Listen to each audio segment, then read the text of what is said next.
నమస్తే, welcome to health zone. ఈ రోజు మన హెల్త్ జోన్ లో ప్రస్తావించే అంశం గ్లకోమా. గ్లకోమా అంటే నీటి కాసుల వ్యాధి. అసలు ఇది ఎందుకు వస్తుంది, ఎలా వస్తుంది, ఒకవేళ వస్తే ఎలాంటి ట్రీట్మెంట్ తీసుకోవాలి, ఇలాంటి సందేహాలన్నీ మనకు నివృత్తి చేయడానికి డాక్టర్ జి మురళీమోహన్ గారు, కన్సల్టెంట్ ఆప్థమాలజిస్ట్, కామన్ హాస్పిటల్ నుంచి మన స్టూడియోలో ఉన్నారు. వారిని అడిగి మరిన్ని వివరాలు తెలుసుకుందాం. నమస్తే డాక్టర్ గారు. అసలు గ్లకోమా అంటే ఏంటి డాక్టర్? గ్లకోమా అంటే అయితే ఇందాక మీరు చెప్పినట్టు నీటి కాసుల వ్యాధి అనమాట. ఇది ఒక కంపారిజన్ ఇస్తే ఈజీగా అర్థమవుతుంది అనమాట. బ్లడ్ ప్రెషర్ అంటే చాలా మందికి తెలుసు. ఏంటంటే బేసిక్గా బ్లడ్లో నార్మల్గా ఉండే ప్రెషర్ కంటే ఎక్కువ ఉండడం వల్ల దాన్ని బ్లడ్ ప్రెషర్ అంటారనమాట. బ్లడ్లో లానే మన కంట్లో కూడా ప్రెషర్ ఉంటుంది. ఓకే, మన కన్నుగుడ్డు చిన్న టేబుల్ టెన్నిస్ బాల్లా ఉంటుంది అనమాట. దీంట్లో ప్రెషర్ ఉంది కాబట్టి ఆకారం మెయింటైన్ చేస్తుంటుంది. దీంట్లో ప్రెషర్ లేకపోతే ఇప్పుడు గాలిలో ఒక బెలూన్లో ఒక గాలి తీసేస్తే ఏమవుతుంది, ప్రెషర్ లేకపోతే ఏమవుతుంది, కొలాప్స్ అయిపోతుంది కదా. అలాగే మన కన్నుగుడ్డు కొలాప్స్ అవుతుంది. సో అలా కొలాప్స్ కాకుండా కన్నుగుడ్డు ఆకారం మెయింటైన్ చేయడానికి ప్రెషర్ పెట్టాడు అనమాట.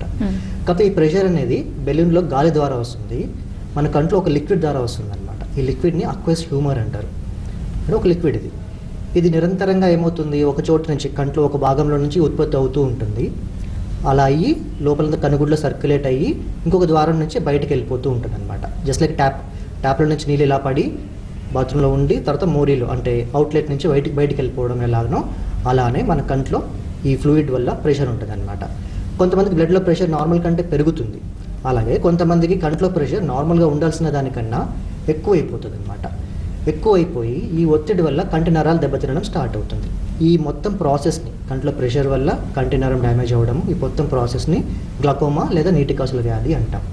అంటే గ్లకోమా అనేది అంటే ఎలా వస్తుంది అంటారు? అంటే ఏ ఏజ్లోనైనా వచ్చే ఛాన్సెస్ ఉన్నాయా? అవునండి, సాధారణంగా ఈ గ్లకోమా ఇందాక చెప్పినట్టు ఇప్పుడు ప్రెషర్ ఎందుకు ఎక్కువ అవ్వాలి, ప్రెషర్ ఎందుకు ఎక్కువ అవ్వాలి అంటే ఆ ఫ్లూయిడ్ లోపల ఉండే ఫ్లూయిడ్ నార్మల్ కన్నా ఎక్కువ అయితే ప్రెషర్ ఎక్కువ అవుతుంది.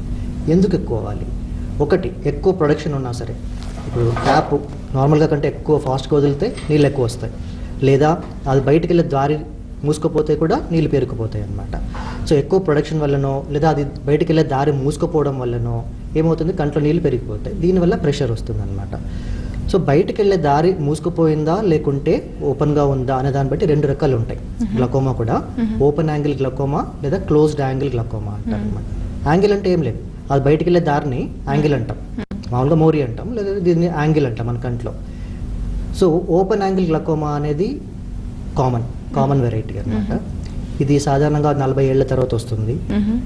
బీపీ ఉన్న వాళ్ళకి ఎక్కువ ఛాన్సెస్ ఉంటాయి. ఓకే, ఇంతకుముందు ఫ్యామిలీ హిస్టరీ ఉన్న వాళ్ళకి ఇలా, లేదా చాలా కాలం నుంచి స్టీరాయిడ్స్ వాడుతున్న వాళ్ళకి.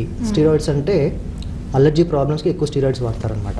ఆస్తమా కానీ కొన్ని రకాల చర్మ సమస్యలు, ఇలాంటి వాళ్ళు స్టీరాయిడ్స్ ఎక్కువ వాడతారు. ఈ స్టీరాయిడ్స్ ఎక్కువ వాడే వాళ్ళలో కూడా కంట్లో నీటి ఉత్పత్తి పెరిగిపోయి గ్లకోమా వచ్చే ఛాన్సెస్ ఉంటాయి. సో ఇది సాధారణంగా ఇది, కాకపోతే ఏ వయసు వాళ్ళకైనా కూడా గ్లకోమా రావచ్చు, పిల్లల్లో కూడా రావచ్చు. దాన్ని కంజెనిటల్ గ్లకోమా అంటాం అనమాట. అంటే పుట్టుకతో వచ్చే గ్లకోమా, దాన్ని కంజెనిటల్ గ్లకోమా అంటాం. అంటే ఒకవేళ గ్లకోమా అనేది ఎఫెక్ట్ అయితే కనుక ఆ పర్సన్ లో ఎలాంటి లక్షణాలు కనబడతాయి అంటారు? ఏ లక్షణాలు ఉండవు అన్ఫార్చునేట్లీ. ఈ ఓపెన్ యాంగిల్ గ్లకోమా ఏదైతే కామన్ వెరైటీ అనుకున్నాం కదా, వీటిలో లక్షణాలు అయితే ఉండవు. ఎందుకంటే ఈ కంట్లో అసలు ఏమవుతుంది గ్లకోమాలా అంటే, కంట్లో ప్రెషర్ పెరిగేసరికి మన కంట్లో ఒక నరం ఉంటుంది, రెటినా అని. కెమెరాలో ఒక ఫిల్మ్ ఉన్నట్టు మన కంట్లో ఒక ఫిల్మ్ ఉంటుంది, రెటినా. ఈ రెటినాని మన బ్రెయిన్కి కనెక్ట్ చేసేది ఒక ఆప్టిక్ నర్వ్ అని ఉంటుంది అనమాట. ఇప్పుడు మన డిజిటల్ కెమెరా తీసుకెళ్ళి కంప్యూటర్కి ఎలా కనెక్ట్ చేస్తాం USB కేబుల్తో, అలా ఒక కేబుల్ ఉంటుంది కంటి నుంచి మెదడుకి వెళ్తుంది అనమాట.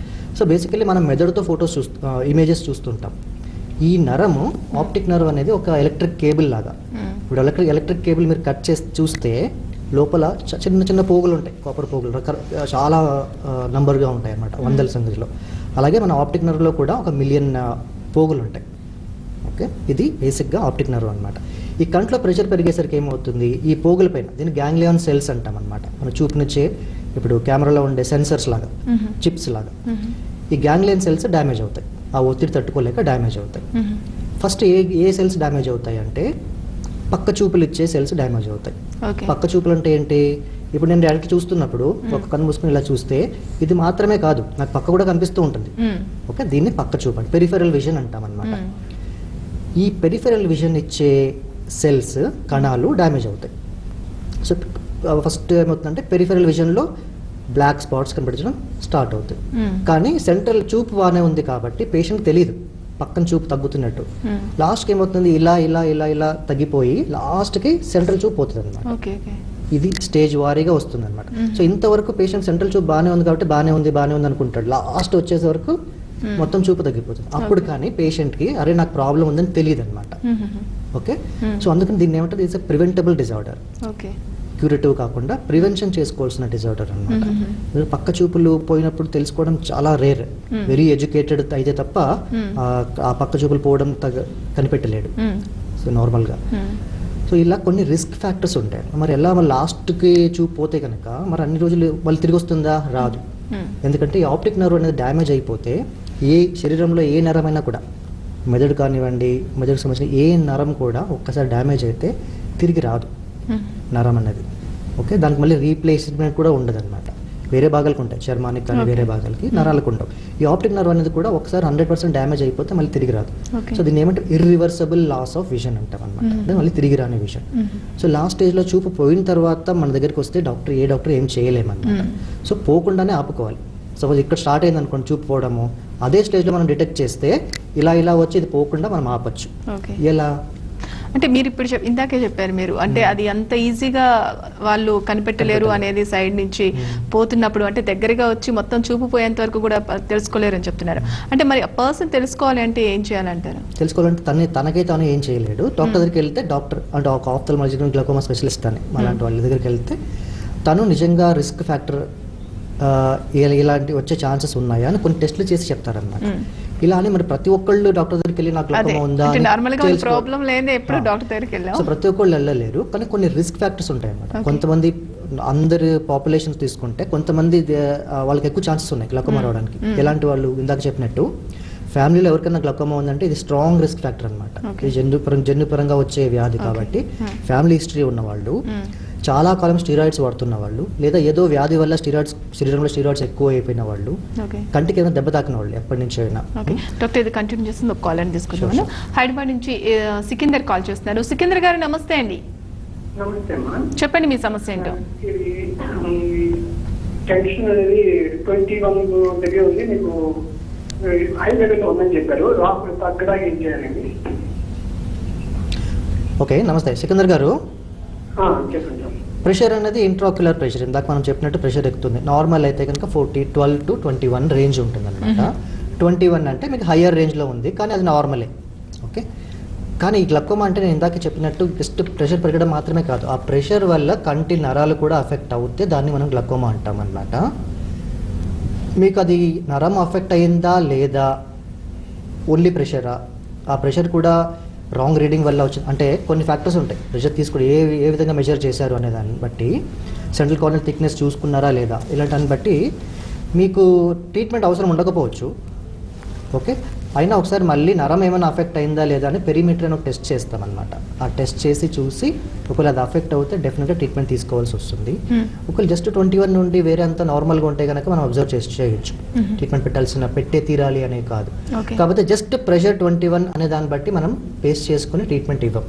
దీనికి రకరకాల ఇంకా ఇన్వెస్టిగేషన్స్ అవసరం. ఓకే, నెక్స్ట్ కడప నుంచి విజయానంద్ కాల్ చేస్తున్నారు. విజయానంద్ గారు నమస్తే అండి. నమస్తే మేడం. చెప్పండి మీ డౌట్ ఏంటో. అంటే మేడం నాకు కంటి రెప్ప పైన మేడం. చెప్పండి, వినిపిస్తుంది. అదే ఈ కుడి రెప్ప పైన గుల్లలేసింది మేడం. అది నొప్పిగా ఉంటుందా? అదే మేడం నాకు వినిపించిందండి. అది నొప్పిగా ఉంటుందా గుల్ల? నమస్తే సార్. నమస్తే, చెప్పండి. గుల్ల అనేది నొప్పిగా ఉంటుందా?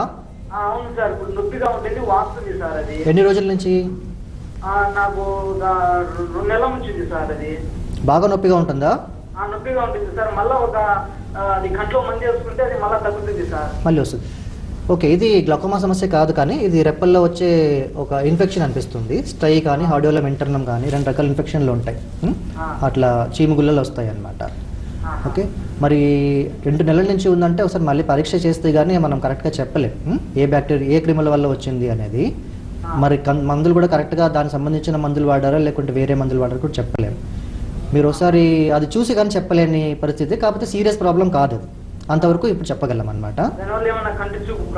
లేదు లేదు, ఇది రెప్పలకి మాత్రమే సంబంధించిన విషయం, కంటి గుడ్డికి సంబంధించిన విషయం కాదు కాబట్టి చూపుకేం సమస్య లేదు. Okay right doctor. అయితే ఇందాక మీరు చెప్తున్నారు అంటే సైడ్ నుంచి మనం ఒక పర్సన్ వాళ్ళు కనిపెట్టలేరు డాక్టర్ దగ్గరికి వెళ్తే అని చెప్పి, అంటే ఎట్లా సిమ్టమ్స్ మీరు అది కంటిన్యూ చేయాలి? ఓకే, ఇందాక చెప్తున్నట్టు మనం కంటిన్యూ చేస్తే సో ఈ రిస్క్ ఫ్యాక్టర్స్ ఉన్నవాళ్ళు, ఇందాక చెప్పి ఫ్యామిలీ హిస్టరీ ఉన్న వాళ్ళు, స్టీరాయిడ్స్ ఎక్కువ ఉన్న వాళ్ళు, 40 years పైపడిన వాళ్ళు, వీళ్ళందరూ ఒక్కసారి కంటి డాక్టర్ చూపించి బేసిక్ స్క్రీనింగ్ అంటారు అనమాట. బేసిక్ స్క్రీనింగ్ అంటే కంట్లో ప్రెషర్ ఎంత ఉంది, లోపల ఆప్టిక్ నర్వ్ ఎలా ఉంది అని చూస్తామన్నమాట. వీటిలో కనుక మనకి ఏమైనా డౌట్ వస్తే, అంటే ప్రెషర్ ఎక్కువగా ఉండడం కానీ లేదా ఆప్టిక్ నర్వ్లో చేంజెస్ రావడం కానీ, ఒకసారి ప్రెషర్ నార్మల్గా ఉండి కూడా ఆప్టిక్ నర్వ్లో గ్లకోమా రావచ్చు, దాన్ని నార్మల్ టెన్షన్ గ్లకోమా అంటాం అనమాట.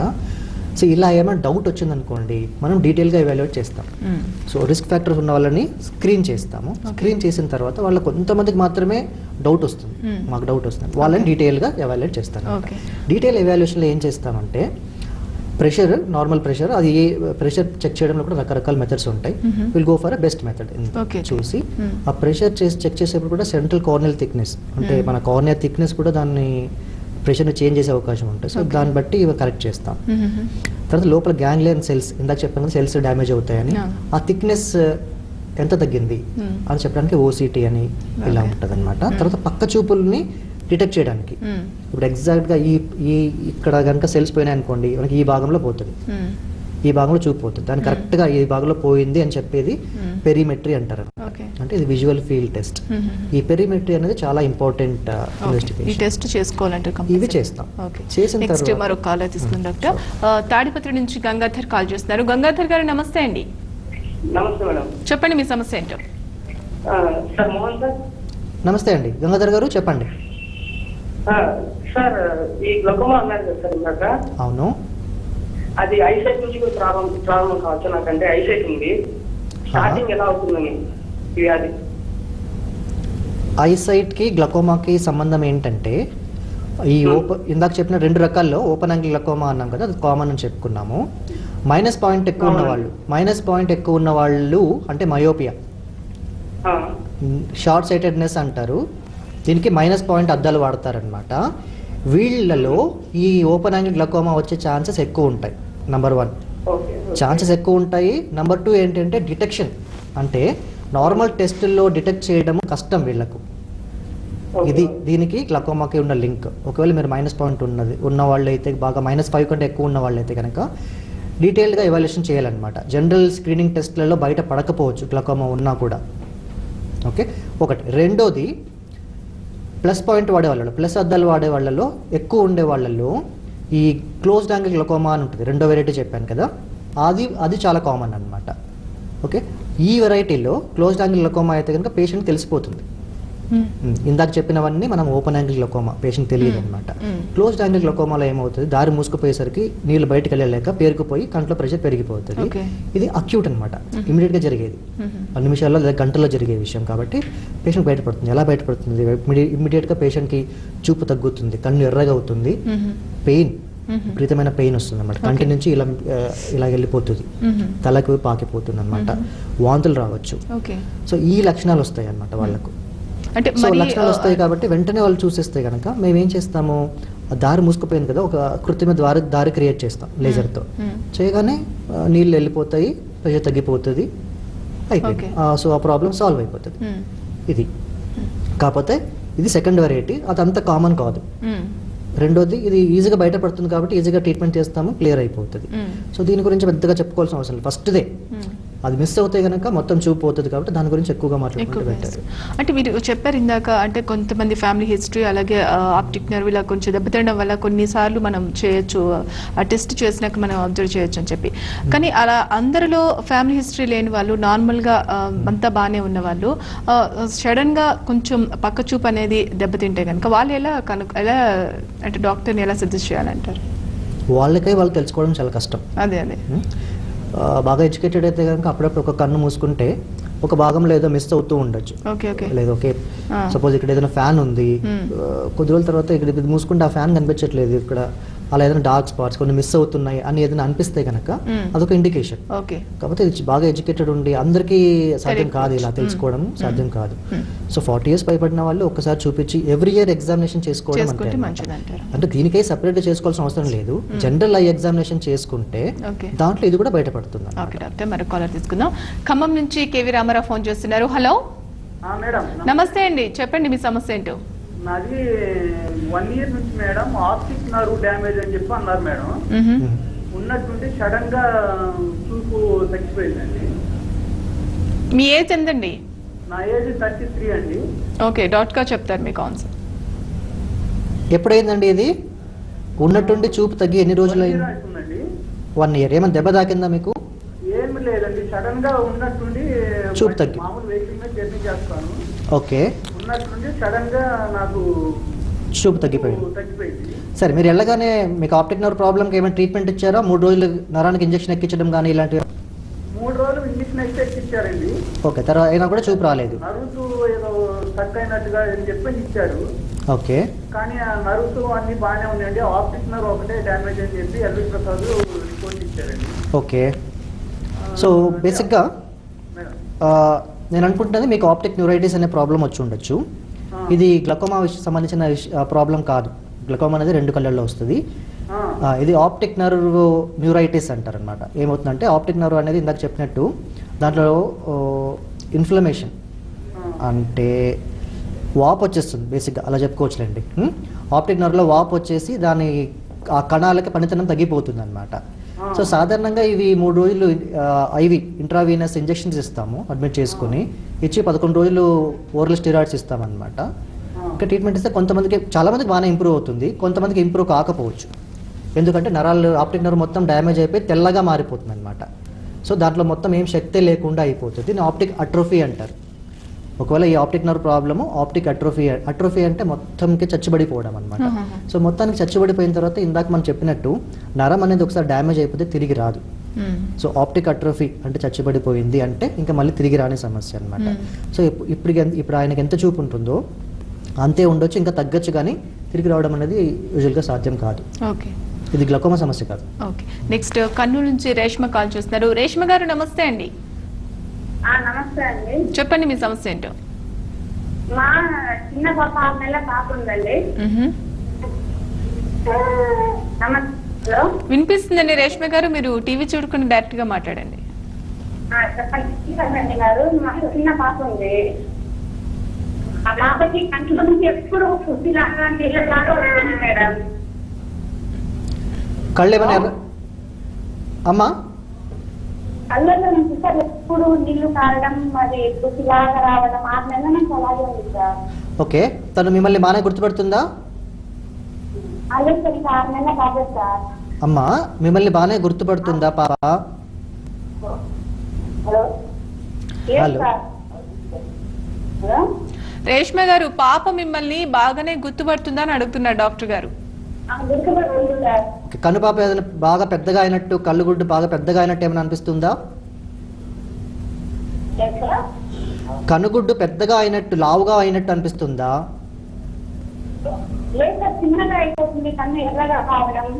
ఓకే, సో ఇది కంజెనిటల్ గ్లకోమా అనుకున్నట్టు ఆ ప్రాబ్లం లాగా అనిపించట్లేదు. ఒకవేళ కంజెనిటల్ గ్లకోమా అంటే కనుపాప పెద్దగా అవుతుంది అనమాట. ఓకే, సో ఆ గుర్తుపట్టకపో అది చూపు కూడా తక్కువ అవుతుంది. సో ఆ ప్రాబ్లం లేనట్లే ఉన్నట్టు అనిపించట్లేదు. ఇది ఇంకో ప్రాబ్లం కంజెనిటల్ నేసోలాక్రిమల్ డక్ట్ అబ్స్ట్రక్షన్ అంటారు. ఇది చాలా కామన్ అనమాట. అంటే కంటి నుంచి మామూలుగా ఒక ముక్కుకి ఒక గొట్టం ఉంటుంది, కనెక్షన్ ఉంటుంది. మన కంట్లో నిరంతరము ఒక టీయర్స్ అంటే కన్నీరు ఉత్పత్తి అవుతూ ఉంటుంది అనమాట. అయినా ఎందుకు బయటికి రావట్లేదు అంటే అవన్నీ ఆ గొట్టం ద్వారా ముక్కులోకి వెళ్ళిపోయి బాడీలోకి వెళ్ళిపోతున్నాయి, అందువల్ల మనకు రాదు. కాబట్టి పుట్టిన పిల్లల్లో ఈ గొట్టం అనేది ఓపెన్ కాదు, బ్లాక్ అయి ఉంటుంది చాలా మందికి. నెమ్మదిగా వయసు పెరిగే కొద్దీ అది ఓపెన్ అవుతుంది. అంటే దాంతో మళ్ళీ ఏమైనా ప్రాబ్లమ్స్ క్రియేట్ కావాలంటే? యూజువల్గా కాదు. ప్రాబ్లం క్రియేట్ అవుతుందంటే అది నీళ్ళు వెళ్ళట్లేదు కాబట్టి నీళ్ళు బయటకు వస్తుంటాయి అన్నమాట, వాటరింగ్. ఒక్కోసారి ఇన్ఫెక్షన్ అవుతుంది. సో నీళ్ళతో పాటు ఉసులు కూడా వస్తాయి. ఉసులు వచ్చినప్పుడు మనం ఇన్ఫెక్షన్, కన్ను ఎర్రగా కూడా అవుతుందని చెప్తున్నారు. ఆ ఇన్ఫెక్షన్ వచ్చినప్పుడు ఎర్రగా అవచ్చు అనమాట. బాగా రుద్దుకోవడం వల్ల కూడా ఎర్రగా అవ్వచ్చు. దీనికి ఏం చేయాలంటే ఈ భాగంలో మసాజ్ చేయాలి. ఈ భాగంలో ఎక్కడైతే ఒక నీటి తిత్తి ఉంటుంది అనమాట, ఆ తిత్తిని ఇలా మసాజ్ చేస్తే గట్టిగా ఇలా గట్టిగా ప్రెషర్ ఇస్తే ఆ ప్రెషర్ కిందికి వెళ్ళి గొట్టం ఓపెన్ అయ్యే ఛాన్స్ ఉంటుంది అనమాట. సో అది చేస్తే అది రోజు క్రమం తప్పకుండా 20 times మార్నింగ్, ఆఫ్టర్నూన్, నైట్ అలా చేసుకుంటూ వెళ్తే అది ఓపెన్ అయిపోతుంది. ఒకసారి ఓపెన్ అవుతే ఈ ప్రాబ్లం సాల్వ్ అయిపోయినట్టే. నెక్స్ట్ మన కాలర్ ఉన్నారు. హలో హలో హలో, నమస్తే అండి, మీ పేరండి? నా పేరు రజిత అండి. చెప్పండి రజిత గారు. నమస్తే డాక్టర్ గారు. నమస్తే అమ్మా. నాకు ఐ కొంచెం ఇచ్చింగ్ ఉంది, దురదలా వస్తుంది. అదేంటంటే ఐటోన్ వేస్తే కనుక అది క్లియర్ అవుతుంది అన్నమాట. లాస్ట్ వీక్ ఉండింది, కన్ను బాగా నిశ్లేషణ దురద, కన్ను నలుపుతూ ఉంటే అది ఎక్కువ అవుతుంది అనమాట. రెడ్ గా ఏం అవ్వట్లా, అది అలాగా కొంచెం బుగ్గల మీద కూడా ఇచ్చింగ్ ఉంది. ఓకే, ఇది ఈ ప్రాబ్లం గ్లాకోమాకు సంబంధించిన ప్రాబ్లం కాదమ్మా, మీకున్నది అలర్జీ ప్రాబ్లం. కంటి అలర్జీ అనేది చాలా కామన్ అనమాట. సాధారణంగా ఎలర్జీ అనేది దుమ్ము వల్ల ఉంటుంది. మీరు ఇంట్లో బూజు దులపడం కానీ కసువు నూకడం ఇలాంటి ఏదైనా చేసినప్పుడు, ఇల్లు శుభ్రపరిచేటప్పుడు ఆ దుమ్ము వల్ల యూజువల్గా అలర్జీ వస్తుంది సాధారణంగా. వేరే కారణాలు కూడా చాలా మందికి ఉండొచ్చు, సాధారణంగా ఈ దుమ్ము వల్ల వస్తుంది అనమాట. ఇది వచ్చినప్పుడు మనం డ్రాప్స్ వేసుకుంటే తగ్గిపోతుంది అనమాట. ఓకే, మళ్ళీ వస్తుందంటే మళ్ళీ మీరు మీ అలర్జన్ అంటే ఏదైతే దేనివల్ల అలర్జీ వస్తుందో దానికి మీరు ఎక్స్పోజ్ అవుతున్నారు. దుమ్ము దీన్ని రాకుండా ఉండాలి అంటే కనుక ఆ ఎక్స్పోజర్ని ఆపాలి. అంటే ఇప్పుడు దుమ్ము మీరు దులపడం కాకుండా వేరే వాళ్ళతో దులిపించాలి, మీరు కొంచెం దూరంగా ఉండాలి, కంటికి దుమ్ము వెళ్ళకుండా చూసుకోవాలి, వాళ్ళు అప్పుడప్పుడు క్లీన్ చేసుకుంటూ ఉండాలి, ఇలాంటివి చేసుకోవాలన్నమాట. కానీ మళ్ళీ దుమ్ము మళ్ళీ అలర్జీ వస్తే మళ్ళీ అదే డ్రాప్సే వేసుకోవాలి, ట్రీట్మెంట్ అదే. రాకుండా ఆపడం మాత్రం చాలా కష్టం. ఓకే, వరంగల్ నుంచి నెక్స్ట్ సుధాకర్ కాల్ చేస్తున్నారు. సుధాకర్ గారు నమస్తే అండి. హలో, నమస్తే అండి. చెప్పండి మేడం. మా మిస్సెస్ 31 years ఏజ్ ఉంటుందండి. నాకు కొంచెం దగ్గర చూపు అనిపించలేదు అంటుంది, చూసి చదవడం కొంచెం ఇబ్బంది అవుతుంది అంటుంది. ఏజ్ ఎంత అన్నారు? 31 years అండి. 31 అండి? అవునండి, 31 years. అంటే మా దగ్గర చూపు ప్రాబ్లం రావడం అనేది 40 years తర్వాత వస్తుంది అనుకుంది సార్. అవును, అది పోయి మరి 31 years వచ్చింది, ఒక ప్రాబ్లం ఉంటుందా? ప్రాబ్లం ఉంటుందా అంటే మనం ఇక్కడ చెప్పలేం కరెక్ట్గా. ఒకసారి పరీక్ష చేసి చిన్నప్పటి నుంచి ఏమైనా దగ్గర చూపు 0.5 ఇలా ఉంటే కనుక బయట పడదనమాట 30 years దాటేంత వరకు. సో ఫస్ట్ నుంచే ఉన్నది ఇప్పుడు ఏమైనా బయటపడుతుందా, లేకుంటే ఇప్పుడే ప్రాబ్లం స్టార్ట్ అయిందా? ఓకే, ఒకసారి చూసి అద్దాలు పెడితే చూపు కరెక్ట్ గా ఉందా లేదా అది ముఖ్యం అనమాట. ఒకవేళ అద్దాలు పెడితే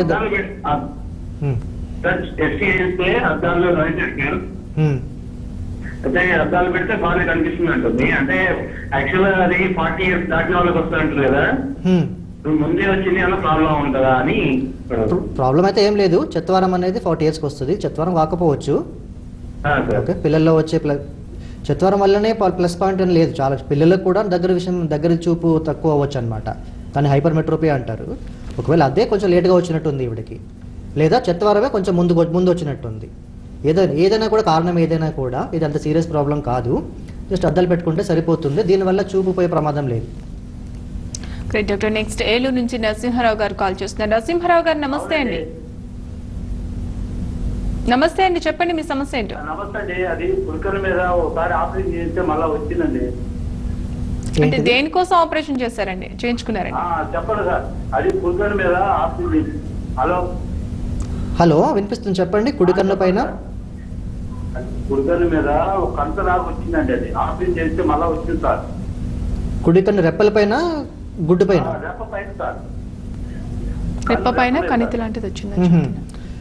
రెప్ప పైన కణితి లాంటిది వచ్చి ఆపరేషన్ చేసినా మళ్ళీ వచ్చిందంటే దీనికి చాలా కారణాలు ఉండొచ్చు. ఒకటి, ఆ కణితి తీసి దాన్ని అదే దీన్ని నాకు అనిపించేది ఇది కెలేజియాన్ అన్న ఉంటుంది అనమాట. కెలేజియాన్ అంటే రెప్పల్లో కొన్ని గ్రంథులు ఉంటాయి మామూలుగా. ఈ గ్రంథులు గనక ఈ గ్రంథుల ఓపెనింగ్స్ మూసుకుపోతే ఆ గ్రంథుల్లో ఉండే ఆయిల్, ఫ్యాట్ అంతా పేరుకుపోయి ఒక కణితిలాగా ఏర్పడుతుంది. ఇది పెద్ద సీరియస్ ప్రాబ్లం కాదు. ఓకే, ఒక గ్రంథులు మనం ఏర్పడినప్పుడు దాన్ని తీసేస్తే కూడా పక్కన 100 గ్రంథులు ఉంటాయి ఒక రెప్పలో. 100 గ్రంథులు ఉంటాయి. ఒకటి మనం ఆపరేషన్ చేసి తీసినా ఇంకొక గ్రంథిలో మళ్ళీ కణితి రావచ్చు. సో ఇది పెద్ద అంత భయపడాల్సిన అవసరం లేదు. రెండోది ఏంటంటే కొన్ని రేర్గా, చాలా అరుదుగా కొన్ని సీరియస్ ప్రాబ్లమ్స్ చర్మంలో వచ్చే క్యాన్సర్ కానీ ఇలాంటివి కూడా ఒకసారి తీసినా మళ్ళీ వచ్చే అవకాశాలు ఉంటాయి. నాకు మీకు అలాంటి ప్రాబ్లం అనిపించట్లేదు. నెక్స్ట్ విజయనగరం నుంచి శివప్రసాద్ కాల్ చేస్తాను. శివప్రసాద్ గారు నమస్తే అండి. నమస్తే అండి. చెప్పండి మీ సమస్య ఏంటో. పాప కోసం అండి మా కంటే నీరు కాస్తుంది, కుడి కంటే. ఎంత ఏజ్ అండి పాపకి? ఏజ్ 19 years అండి. 19 అండి? 19 years అండి. కుడి కంటి నుంచి నీరు కాస్తుందండి. ఒకసారి ఎంబీ ప్రసాద్ హాస్పిటల్ విశాఖపట్నం చూపించాము. ఎంబీ ప్రసాద్ చూపిస్తే ఆయన మొదటేమో ఆపరేషన్ పడుతుందని చెప్పారు. ఓకే, దేనికి ఆపరేషన్? దేనికోసం ఆపరేషన్ అన్నారు? ఆపరేషన్ దేనికోసం అన్నారు? ముందు ఆపరేషన్ పడుతుందని చెప్పారు, తర్వాత ఏమో ఏం అవసరం లేదు, అది అలా తగ్గిపోతుందని చెప్పి మామూలు. శివప్రసాద్ గారు అసలు ఆపరేషన్ ఎందుకు చేయాలని చెప్పారు డాక్టర్ గారు? ఈ ముక్కు ద్వారా రావాల్సినటువంటి ఆ గొట్టం బ్లాక్ అయిపోయింది, కంటెంట్ వస్తుందని చెప్పారు. ఓకే, ఇందాక అదే మనం చెప్పుకున్నట్టు ఆ గొట్టం అనేది నేసోలాక్రిమల్ డక్ట్, అంటే కంటి నుంచి ముక్కుకి కనెక్ట్ చేసే ఒక డక్ట్, అది బ్లాక్ అయిపోతే ఇలా నీళ్లు బయటకు వస్తాయి అనమాట. యూజువల్ గా ఇది అదంతకు అదే ఓపెన్ అవ్వచ్చు, యూజువల్ గా సాధారణంగా అదంతకు అదే ఓపెన్ అవ్వచ్చు అనమాట. ఒకవేళ అవ్వకపోతే, ఓపెన్ కాకపోతే మనం ఆపరేషన్ చేసి ఆ గొట్టం ద్వారా కూడా వేరే దారి క్రియేట్ చేస్తాం కంటి నుంచి ముక్కుకి. బహుశా ఆపరేషన్ చేయవలసి రావచ్చు అని ఉంటారు, చెయ్యాలి అని చెప్పారనమాట. ఫస్ట్ ట్రై చేస్తారు, వేరే వేరే మెడిసిన్ ట్రై చేసి దానివల్ల కాకపోతే లాస్ట్ ఆప్షన్ ఇది అని చెప్తామన్నమాట. ఓకే, వెళ్ళగానే డైరెక్ట్ ఆపరేషన్ చేయాలని చెప్పాం. సో మామూలుగానే క్లియర్ అయ్యే ఛాన్సెస్ ఉన్నాయి, వెయిట్ చేయండి. కాకపోతే కనుక అప్పుడు ఆపరేషన్ గురించి ఆలోచిస్తారు. Correct doctor. అంటే ఇందాక మీరు గ్లకోమా ఒకవేళ అటాక్ అయితే కనుక ఎట్ ఏ టైం 2 కళ్ళలో కూడా అటాక్ అవుతుందంటారా, లేదంటే ఇది బైలాటరల్ డిజీజ్? ఇది ఒక కన్ను నుంచి ఇంకో కన్నుకి రాదు, ఇది బైలాటరల్ డిజీజ్ అనమాట. అంటే 2 కళ్ళల్లో వచ్చే వ్యాధి, కాకపోతే ఒక దాంట్లో ఎక్కువగా ఒక దాంట్లో తక్కువగా, లేదంటే ఒక దాంట్లో ఫస్ట్ వచ్చి తర్వాత ఇంకొక దాంట్లో రావడం ఇలా జరగచ్చు. కానీ ఇది 2 కళ్ళల్లో వచ్చే వ్యాధి అనమాట. 2 కూడా, అంటే ఓపెన్ యాంగిల్ కానీ క్లోజ్డ్ యాంగిల్ కానీ రెండిట్లో ఉంటుంది. ఒక కంట్లో ఉందంటే మనము వేరే కారణాలు కూడా చూడాలి, గ్లకోమా కాకపోవచ్చు అనేది కూడా ఉంటుంది అనమాట. అంటే దీన్ని మనం అంత సీరియస్ గా తీసుకోవాల్సిన అవసరం ఉందంటే? అవసరం ఉంది, ఎందుకంటే మనం డిటెక్ట్ చేయకపోతే ఇందాక చెప్పుకున్నట్టు ఇది రివర్సిబుల్ అయితే గనక మనం మొత్తం చూపును పోయిన తర్వాత కూడా మనం ఏదైనా చేసి తిరిగి రప్పించగలిగితే ఇదంతా సీరియస్ ప్రాబ్లం కాదు. ఇదేంటంటే చూపు పోతే మళ్ళీ రాదు కాబట్టి ఇంకా తర్వాత లైఫ్ లాంగ్ చూపు లేకుండా ఉండాల్సి వస్తుంది. కాబట్టి ఇక్కడ ఇంపార్టెన్స్ వస్తుంది అనమాట, స్క్రీనింగ్ ఇంపార్టెన్స్. అంటే ప్రతి ఒక్కళ్ళు చూపించుకొని ఒకవేళ ఉంటే ఇందాక చెప్పిన ప్రాసెస్ అంతా ఫాలో అవుతే కనుక మనం ఇంకా చూపు పోకుండా ఆపుకోవచ్చు. ఇక్కడ ఒక చూపు పోయింది అనుకోండి, ఇక్కడ ఒక ప్యాచ్ లేదు, అది ప్యాచ్ ఇంకెప్పటికీ రాదు, కాబట్టి ఆ ప్యాచ్ పెద్దగా మొత్తం చూపు పోకుండా మనం ఆపచ్చు, అంటే బాంబు పేలకుండా ఆపచ్చు అనమాట. ఒకవేళ గ్లకోమా అనేది మనం గుర్తించినట్టయితే కనుక ఎలాంటి ట్రీట్మెంట్ మీరు సజెస్ట్ చేస్తారు పేషెంట్ కి? ఇందాక చెప్పినట్టు ఓపెన్ యాంగిల్ గ్లకోమా అయితే మెడిసిన్స్ ద్వారా ట్రీట్ చేస్తాం అనమాట. జస్ట్ లైక్ బ్లడ్ ప్రెషర్, ఒకసారి బీపీ ఉంది అనగానే డిటెక్ట్ చేయగానే ఏం చేస్తారు, బీపీ టాబ్లెట్లు వేసుకుని ఇక లైఫ్ లాంగ్ వాడుకోవాలి. సేమ్ అదే విధంగా ఇప్పుడు మనకు గ్లకోమా ఉంది అనిపించగానే మనం ఐ డ్రాప్ స్టార్ట్ చేస్తాం. నోటితో తినే డ్రాప్స్ కంటికి ఎక్కువ పని చేయవన్నమాట. సో కంట్లో డ్రాప్స్ వేస్తాం అనమాట, ఐ డ్రాప్స్. దీన్ని యాంటీ గ్లకోమా మెడికేషన్స్ అంటాం అనమాట. అంటే గ్లకోమాకు విరుగుడుగా ఇచ్చేది. ఇది ఏం చేస్తుందంటే ప్రెషర్ని తగ్గిస్తుంది. కంట్లో ఉన్న ప్రెషర్ 25 or 30 ఎంత ఉన్నది కదా, దాని ప్రెషర్ని తగ్గిస్తుంది అనమాట. ప్రెషర్ తగ్గేసరికి నరం పైన ఒత్తిడి తగ్గి నరం డ్యామేజ్ కూడా తగ్గుతుంది. ఓకే, డైరెక్ట్గా మనం నరంని డ్యామేజ్ని ఏం చేయలేం, మనం ప్రెషర్ మాత్రమే మన చేతిలో ఉందన్నమాట. సో దాన్ని మాత్రం కంట్రోల్ చేయగలం. సో ఫస్ట్ ఒక డ్రాప్ స్టార్ట్ చేస్తాము, చూస్తాం దానివల్ల కంట్రోల్ అవుతుందా, మనకు కావాల్సిన లెవెల్కి వచ్చిందా, టార్గెట్ ప్రెషర్ అంటాం, ఆ లెవెల్కి వచ్చిందా లేదా చూస్తాం. ఒకవేళ దాంతో రాకపోతే ఇంకొక డ్రగ్ యాడ్ చేస్తాం. దీనివల్ల కూడా కాకపోతే ఇంకొక డ్రగ్ కూడా యాడ్ చేయొచ్చు, 3 drugs. ఈ 3 drugs వల్ల కూడా అది కంట్రోల్ కాకపోతే మనం నెక్స్ట్ లేజర్ చేస్తాం అనమాట. అంటే ఎక్కడి నుంచి నీళ్ళని బయటకు తీసుకెళ్ళి దాన్ని ఇంకొంచెం ఓపెన్ చేసి కొంచెం ఉన్న నీళ్ళని బయట సాగనంపే ప్రయత్నం లేజర్ ద్వారా చేసి ట్రై చేస్తాం. Second step. Third step, laser వల్ల కూడా కాకపోతే అప్పుడు ఇంకా మనం ఆపరేషన్ చేసి ఒక పెద్ద దారి క్రియేట్ చేసి లోపల ఉన్న పేరుకుపోతున్న నీటికి బయటకు ఒకటి దారి చేస్తాం అన్నమాట. సో ఇంత ప్రాసెస్ కాకుండా మనం ముందుగానే ప్రివెంట్ చేయాలంటే ఏం చేయాలంటారు? ప్రివెన్షన్ అంటే ఏం లేదు. ఇప్పుడు ఒకవేళ ఎవరైనా ఫస్ట్ డిటెక్ట్ చేసినా కూడా ప్రెషర్ ఎక్కువగా ఉంది, ప్యాచ్ స్టార్ట్ అయిందంటే అర్లీ స్టేజ్లో కూడా డిటెక్ట్ చేస్తే కూడా మనం చేసేది ఇదే, డ్రాప్సే ఇస్తాం. సాధారణంగా 95% మందికి ఈ డ్రాప్స్ సరిపోతాయి అన్నమాట. నెక్స్ట్ స్టేజ్కి అవసరం పడదు. చాలా తక్కువ మందికి డ్రాప్ సరిగా వాడని వాళ్ళకి లైఫ్ లాంగ్ యూజ్ చేయాల్సి ఉంటుంది అంటారా? లైఫ్ లాంగ్ ఒకసారి మనకు స్టార్ట్ అయిందంటే బీపీ టాబ్లెట్స్ లానే ఇంకా లైఫ్ లాంగ్ వాడుకోవాల్సిందే.